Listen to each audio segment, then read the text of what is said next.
Hi everybody, I'm Bill Sanders and this is WatchArtSci, the art and science of watch collection. Today we got a whole bunch to do, so I'm going to get started right away.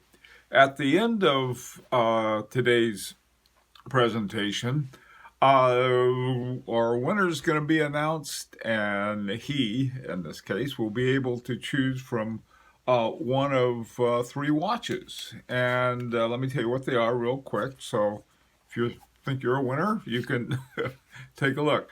This is a Seiko, and it's an interesting one. It's quartz, but it's quartz also with an automatic to it, so that part of the power for the quartz is not just from the battery, but rather it's generated by the movement, very much like an automatic on a mechanical watch. This next one is an Armatron, and the thing that's interesting about this one is that it's skeletonized, and so you can see the movement in here. And like I said, this one is an automatic, uh, mechanical automatic. All right, finally, we have this big old Casio here, and this one is a chronograph with a date display and a mineral crystal. And anyhow, so those are the three, and if you're the winner, you can pick any one you want. Okay? All right, now, this is the first part of the contest that for the Grand Prix d'Horologie de Genève, where the person with the most picks that were also a pre-selected, in the pre-selected category win. I gotta tell you, I did terrible. I always do terrible on this, so like I said, don't listen to me. All right, what I wanted to do is to make this a way that we can sort of look at aspects of high horology. So I'm going to go through these, and what I'll do is just try to give you a brief explanation of why I picked what I picked. Now, in all cases here, there were so many good ones. I mean, it almost came down to, okay, I'll go with this. Usually what I came to was the movement, the quality of the movement. Now, sometimes this isn't going to be the winner, and in my case, there was several times it wasn't going to be the winner. All right, so let's take a look. Now, in the ladies group, the one I chose was Chanel. Now, in the ladies group, it's okay to have quartz if you want to. A lot of times, ladies' watches are very small, and you just can't get a decent mechanical movement in there. However, in this case, Chanel did. It's one of the finalists. The other ones, Audemars Piguet, Royal Oak, looking great. Chopard, Fiona Kruger, a very interesting skull. That's more of the Day of the Dead type. Parmigiani Fleur, one of my favorite companies.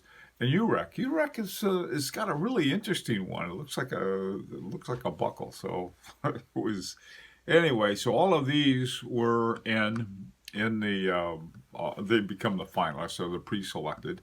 And I got one of these right. I got the Chanel, so that was my pick. Okay, the next one is the ladies' high mech.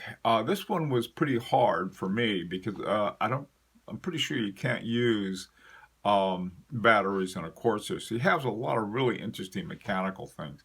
A. Lang and Son, they have wonderful ones. The one I picked was the Van Cleef and Appels. The reason for it was that I don't know, it's hard to see, but the little butterfly flies and does some other things on there. But all of these other ones are so good. I really like them as well. But the Van Cleef and Arpels is the one I chose, and it was one of the pre-selected. Now,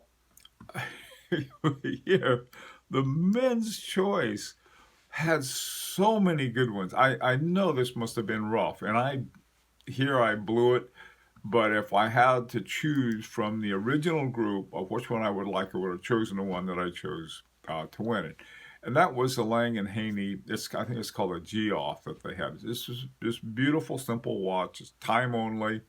I got a movement that fits the not square, but more of a rectangular case that it's in. Beautiful watch, and but it didn't make the cut, so that's out of it. So I have to take a second choice, and it's the Volti-Lannon with the just because I like green. All of these other ones, the Goubel Forcé. That one, yeah, I mean, it's not, it's never smart to bet against Goubel Forcé or A. Lang, but in this case, they're both there, so I thought, or Volti-Lannon for that matter.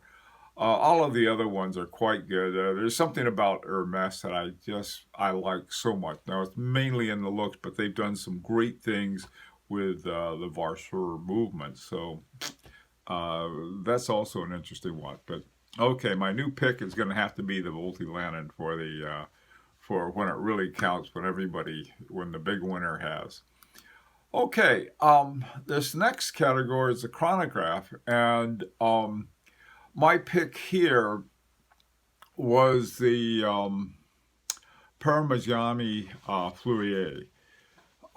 This is something I didn't realize until afterwards. A friend told me. He said that the Fabergé and the Singer Reimagined had the same fantastic Agenhor movement in it. So that's the way it goes.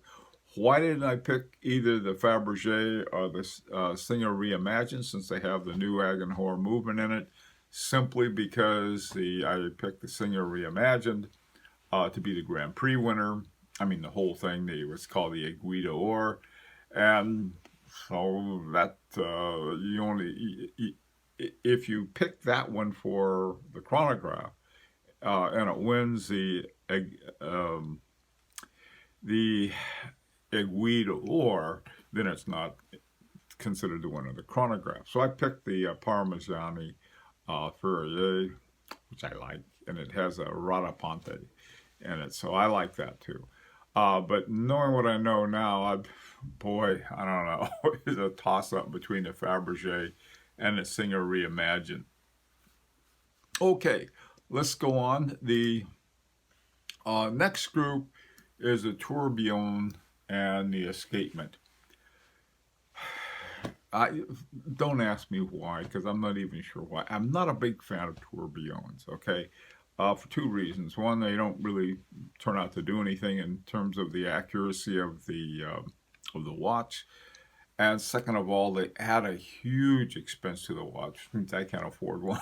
So that's something I got against the tourbillons. Actually, there's some quite affordable ones out of China, if you'd like to take a look at those.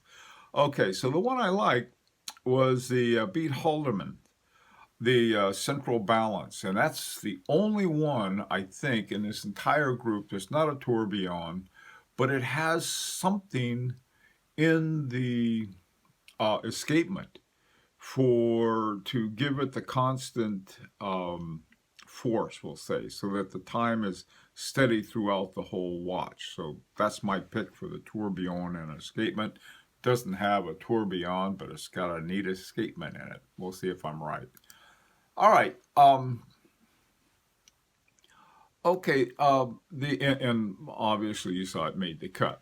Okay. Now for the calendar watch, the one I picked was the A. Lang, and it was, of all of the ones here, the reason I picked it, it's just the clearest. So I don't like watches that, I'm not a big fan of skeletonized watches, except for one thing, and that's when I just sit and looking at the movement and trying to see how everything works together. But I got to tell you, every one of these I really like.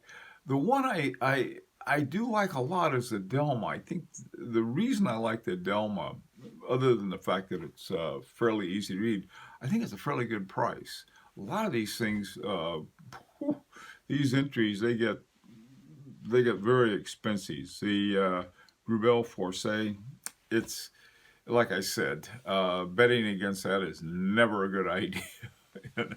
And I do like it. But I think I like the A-Lang in this group better. So that's got my that has my pick on that one. And it looks like, well, at least I got it to this far. All right, travel time.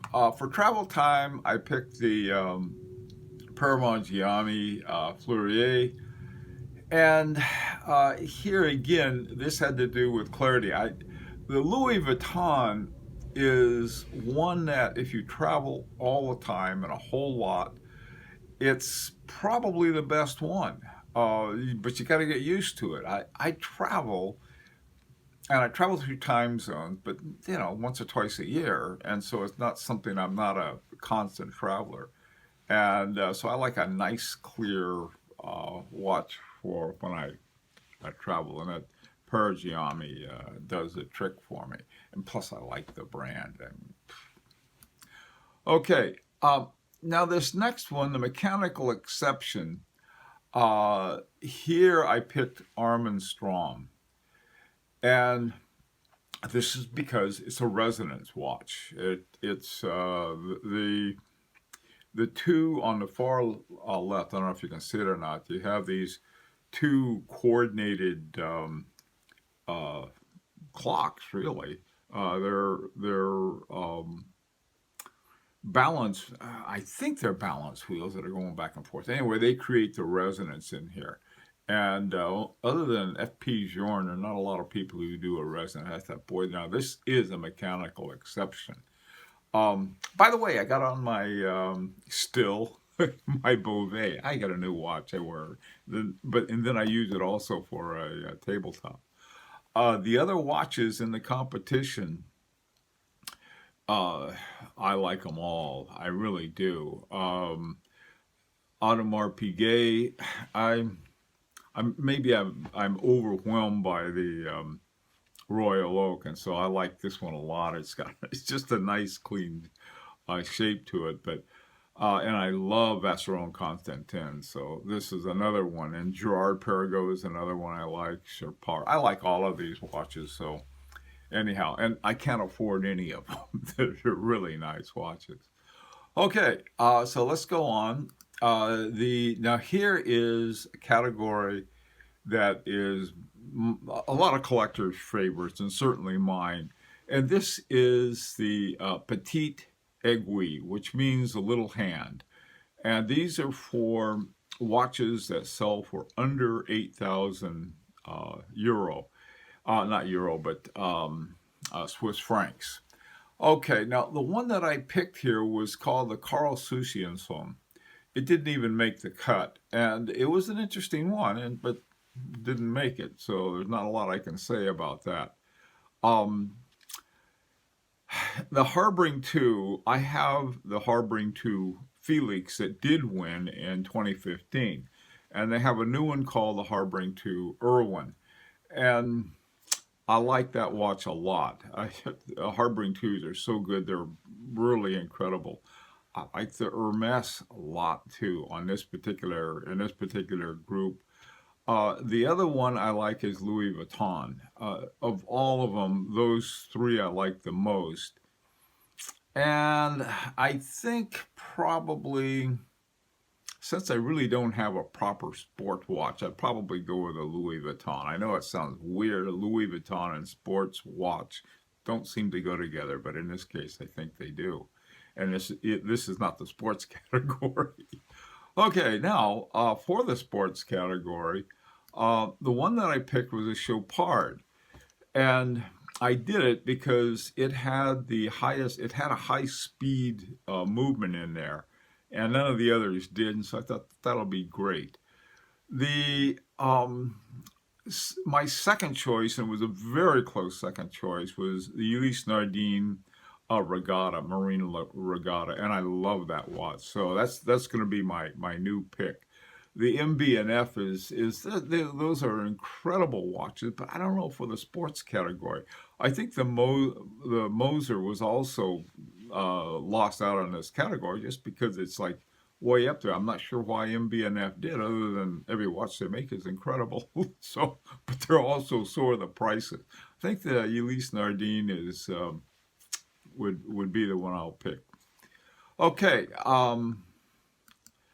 for the jewelry, these things are off the chart. Just in terms of my choice was one that didn't make it, called the Mowad, and I chose it again. This is based on something within the movement that I liked. In terms of just looking at these watches, big jewelry, I like the Bulgari, the serpent. Anyhow, these watches are out of sight.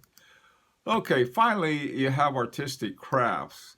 And the one I had picked for our artistic crafts was the Bulgari, and it didn't make the cut. So, so what is left is 3 watches, all of which, not 3, but 6. This one, I think, would be the Vacheron Constantin.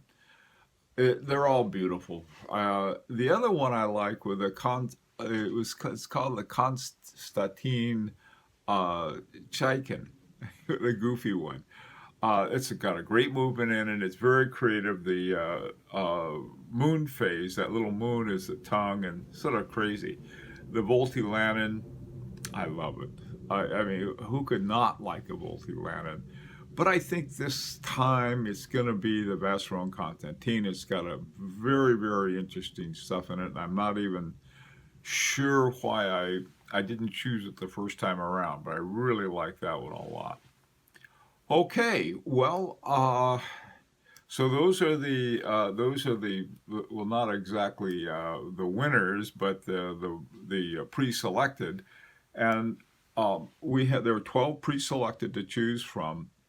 And so we went through all of everyone who entered. We only had about 14 or 15 people who entered out of, I don't know why it wasn't more, but it wasn't. And the winner is Felix Gut, who got 11 out of 12. Now, I only got 7, so I never do as well as I hope to do in this. But he got 7 out of 11 out of 12.